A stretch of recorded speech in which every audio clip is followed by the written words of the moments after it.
తవ స్తన్యం మన్యే ధరణిధర కన్యే హృదయతః పయః పారావార పరివహతి సారస్వతమివ దయావచ్చాదత్తం ద్రవిడ శిశురాస్వాద్య తవయత్ కవీనాం ప్రౌఢానాం అజని కమనీయ కవయిత. అమ్మా పర్వతరాజపుత్రి పార్వతి, నీ స్తన్యం హృదయమునందు పుట్టిన పాలసముద్రం అనే వాంగ్మయంగా మార్పు చెంది ప్రవహిస్తోంది. నీ చేత ఈ బండ చనువాలు గ్రోలియే కదా. ద్రవిడ వంశమునందు పుట్టిన బాలుడు అవి తాగి యోగ్యత కలిగిన కవుల్లో మిక్కిలి రమణీయ కవిత్వం చెప్పగలుగుతున్నాడు.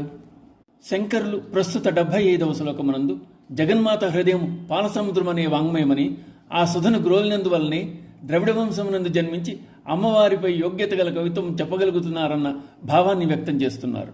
శిశువుల పోషణ స్తన్యపానంతో ప్రారంభమవుతుంది. తాను సృష్టించిన జీవుల పోషణ భారాన్ని కూడా అమ్మే చేపట్టింది. అమ్మ స్తన్యం క్షీర సముద్రం, అది సారస్వత ప్రవాహమై సాహిత్యంగా ప్రవహిస్తోంది. అమ్మ స్తన్యాన్ని గ్రోలితే సాహిత్యం వస్తుంది. అలాంటి వాడు మహాకవి అవుతాడు. అయితే అమ్మ దయదలిచి ఇవ్వాలి. అమ్మ యొక్క దివ్య వక్షోజాలు సమస్త విద్యలకు నిలయాలు. ఆ వక్షోజములు సంగీత సాహిత్యములు. సంగీతంతో కలిసిన సాహిత్యానికి శక్తి ఎక్కువ. అమ్మ యొక్క ఆ దివ్య స్తన్యపానం ఎవరు చేస్తారో అటువంటి వానికి సారస్వత శక్తి వస్తుందని అంటున్నారు. అమ్మ యొక్క స్తన్యపానం వలన పుత్రత్వం సార్థకమవుతుంది. ఆ స్తన్యపానం చేయడం వల్లనే ద్రవిడ శిశువు తన కమనీయ కవిత్వంతో ప్రౌఢకవి అయ్యాడు అంటున్నారు శంకరులు.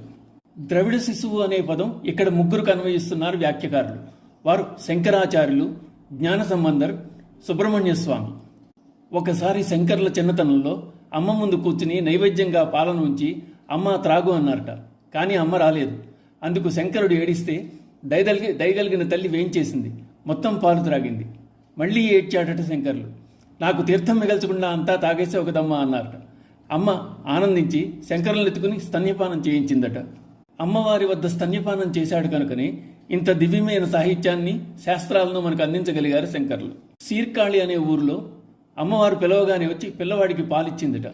అమ్మవారు శివజ్ఞాన ప్రదాయిని. ఆవిడిచ్చిన స్తన్యం శివజ్ఞానం. పసిప్రాయంలోనే సాహిత్యాన్ని సృష్టించాడు ఆ బాలుడు. ఆ పిల్లవాడే తిరుజ్ఞాన సంమదర్ అనే మాణిక్యవాచగర్. సుబ్రహ్మణ్యేశ్వరుని కూడా ద్రవిడ అనే వాడుకుంది. ద్రవీభూతమై ఏర్పడిన శిశువు కనుక ద్రవిడ శిశువు అంటే సుబ్రహ్మణ్య స్వామి. ఆయన కవులకు కవి, మహామేధావి. సుబ్రహ్మణ్యుని స్మరిస్తే కవిత్వం వస్తుంది, బుద్ధి వస్తుంది. అమ్మవారి పుత్రుడు. అమ్మ స్తన్యం పానం చేశాడు. షట్కోణం తెలివితేటలకు చిహ్నం. బహుముఖ ప్రజ్ఞకు సుబ్రహ్మణ్యుడు ప్రతీక. ఆయన ఆయుధం కూడా జ్ఞానం. అందుచేత అమ్మ యొక్క స్తన్యమే శివజ్ఞానాన్ని ప్రసాదించింది అంటున్నారు. శ్రీ మాత్రే నమః.